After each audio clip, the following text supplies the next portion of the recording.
All right, this is my third attempt recording because the first one was too long and ranty. I feel like I was trying to record it while I was still feeling the emotions, and it just ended up not being as concise as I would have liked it.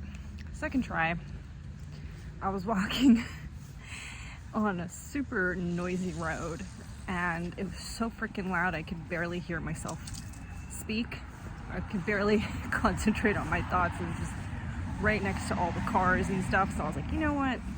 I'm gonna take the long way home and make an extra effort to record this because I really want to get it out, but I want it to be concise and well thought out. So this is all related to something Rev Ike talks a lot about, but so do many other these manifestation adjacent philosophies, is that, and this is paraphrasing, I don't know the exact quote he says, but I find it hilarious every time he says it, is whatever you focus on, or if you focus on the thing that is bothering you or whatever, it's an invitation to get a kick in the behind. And well, what do you know? I put that into practice today. And this just goes to show that the law works each and every time. And boy, does it work when it's some deep-rooted negative belief that you've had for many, many years. Works like a charm, almost instantaneously. This manifested, I would say, within 30 minutes of me thinking about the thing. So first, I will tell the story. Then I will say my perspective of what I believe, what I was feeling and what I believe was happening and all that. The story goes, I'm merchandising, I'm minding my own business, doing my work, and I decide to switch out a mannequin because it's wearing something that we no longer have on the sales floor. So I start to switch out the mannequins, and I've switched out the mannequins before. Nobody's ever said anything. In fact, I've got nothing but positive feedback thus far. And suddenly, a woman that I don't really know, I met her once a couple days ago, didn't have a bad first impression, didn't really think anything of her. I just introduced myself, she introduced herself, we said hello in passing, completely cordial, nothing negative. She walks up to me and starts to lay into me, like really aggressively, asking me, what do you think you're doing? Why are you touching the mannequin? That's not your business. You're not supposed to be touching it. Now you ruined it. What, like, just asking tons of questions about who, why who do I think I am, and all kinds of really unnecessary, like very, very overblown, to the fact that you would have thought that this was something so important. Like, the importance of this was just extremely blown up, just disproportionate to the action that I was taking. And mind you, this lady is not a manager, and even if she was a manager, still an extremely inappropriate way to approach the situation, in my opinion. And her manager was actually standing next to her, not saying anything. And then there was another person standing next to me, not really saying anything. And everyone just watched her kind of go on and kind of just blow this out of proportion and rant and rave about what do I think I'm doing, and now I ruined it, and now blah, blah, blah, and whatever. And my response was essentially nothing. I completely shut down. I went quiet. And I just stared ahead and I just waited for her to finish. I felt embarrassed. I felt like nobody had my back and that it was blown out of proportion, that I had not done anything wrong, that I was just trying to help. And what I thought was a part of my job, I had no idea this wasn't a part of my job. I had no idea that touching a mannequin was such a crime. And it really left me feeling emotional. I just couldn't control the emotions that were coming up.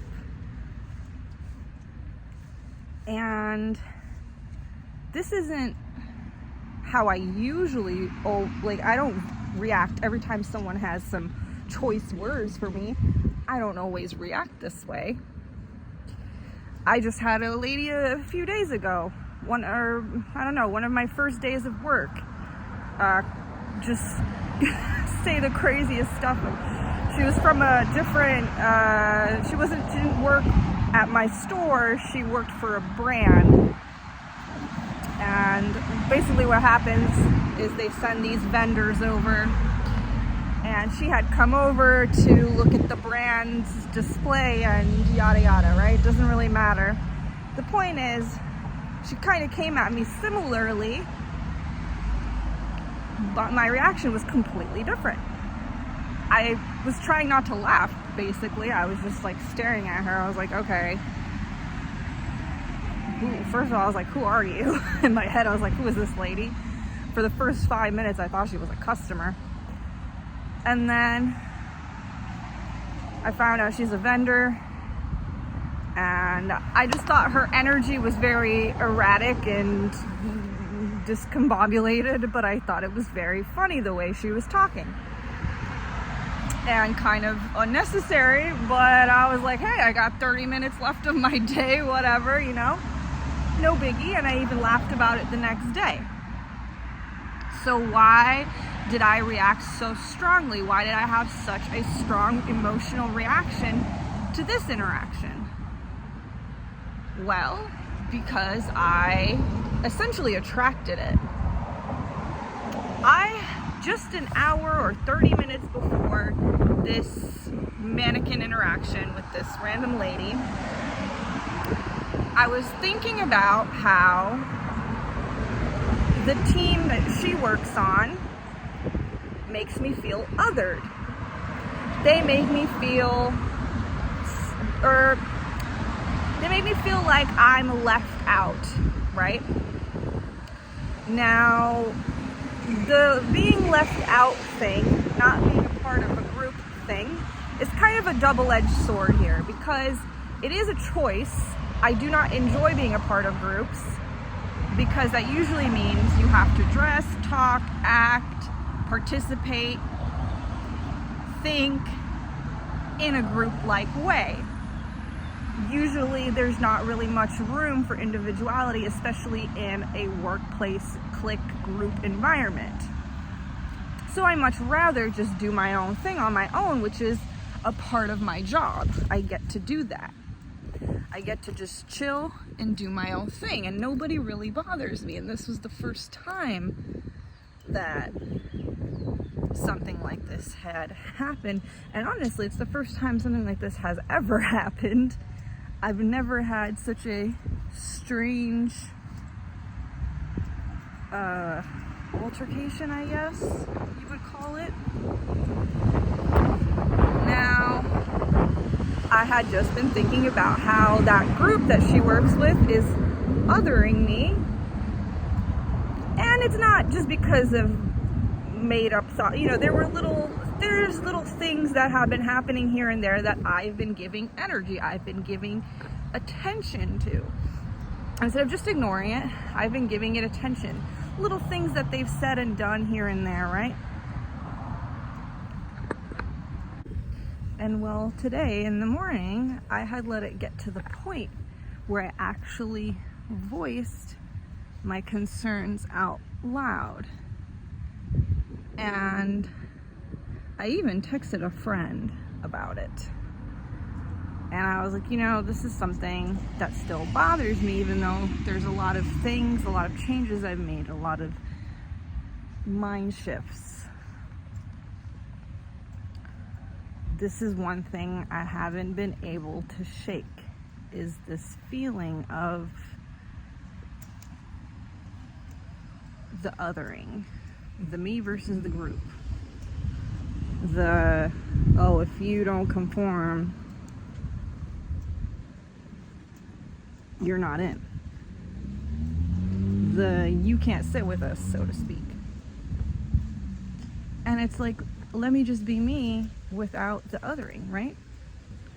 Let me just do my thing without the comments, without the side eye, without the little whatever. Like, just let me do my thing, right? I don't think I'm better than you, you know, or whatever they think. I don't know what they think.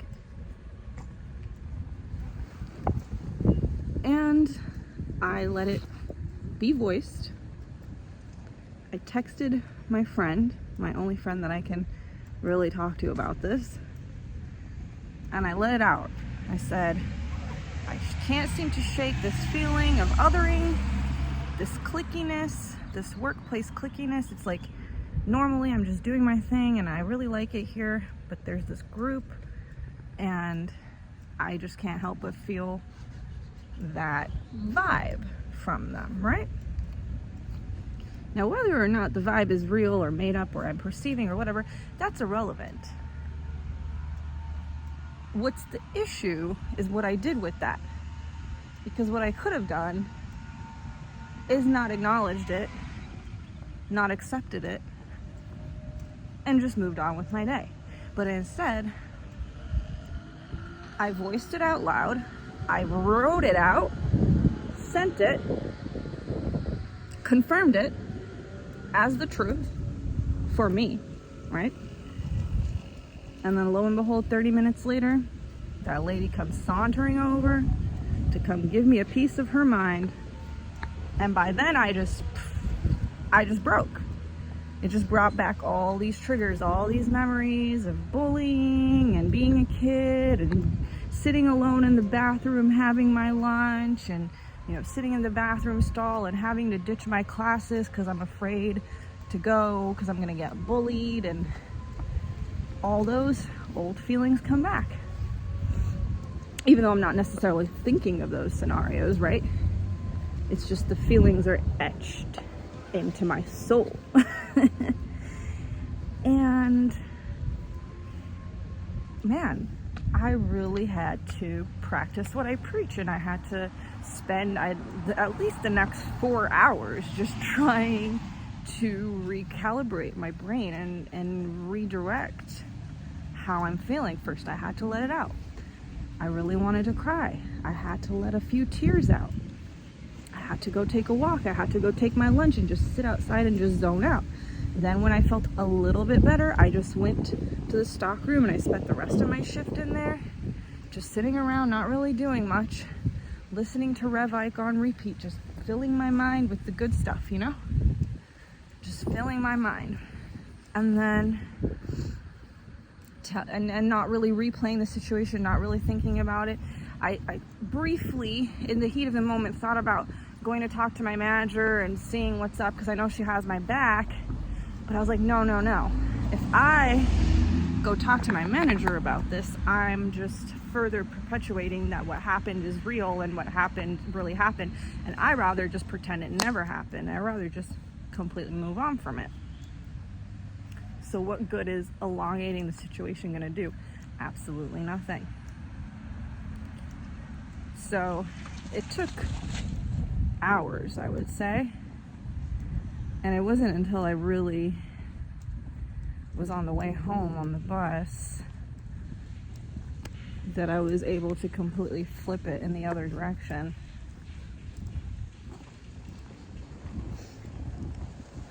It wasn't really until that moment that I was able to think differently about it, feel good about it, and I even started looking for the good in it. I was like, you know what?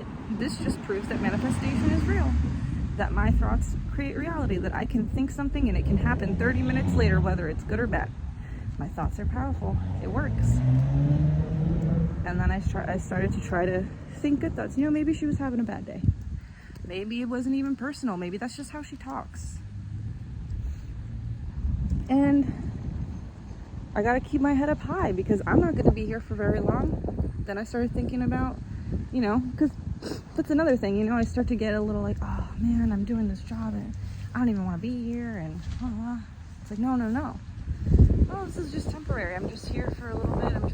I started looking for jobs. Started applying to other jobs on my lunch break. Started thinking about how I'm gonna do a campaign for my Shopify finally, because I finally have some income. Just started thinking about all the things I'm gonna do. Started thinking about my future. How this is not even gonna matter soon, because I'm gonna have the income I want. I'm gonna have the job I want. It's not even gonna matter soon.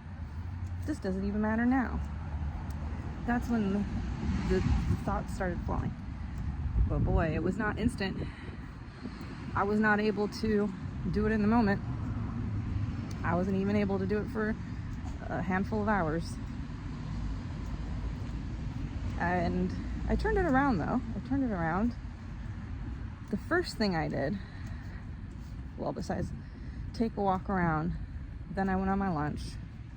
Then I went to go to Lush, which is like, they sell like body products and scented things and whatever. And I was like, I'm gonna go in there. I'm gonna smell all the perfumes. I'm gonna smell all the smells. I love smelling perfume. So I was like, you know what? I'm gonna do that. That always gives me some joy. I love creating joy with that.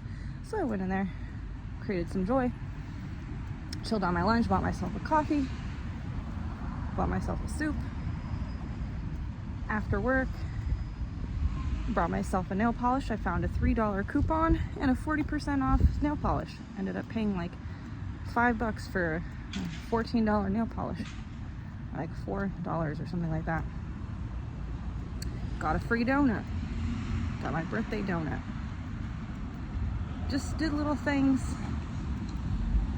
to remind myself that I'm always manifesting, whether it be $3 off on a nail polish or a free donut or whatever it is, and that it's okay. That it's okay that I reacted, and next time, just like I promised myself, when I say, when someone asks me, when are you getting a car? And I say, oh, I don't know. And then the next moment I'm like, oh shit, I shouldn't have said that. Well, now I'm promising myself that next time when something like this happens, I'm just gonna smile and say, okay, no worries.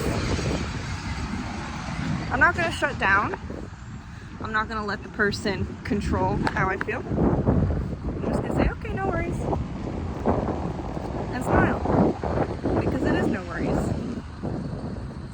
All the worries was coming from that person. That person had the worries. I took it on. I didn't need to take on the worries. There was no reason for that. I made it personal by accepting it. And like I said, I invited the kick in the behind.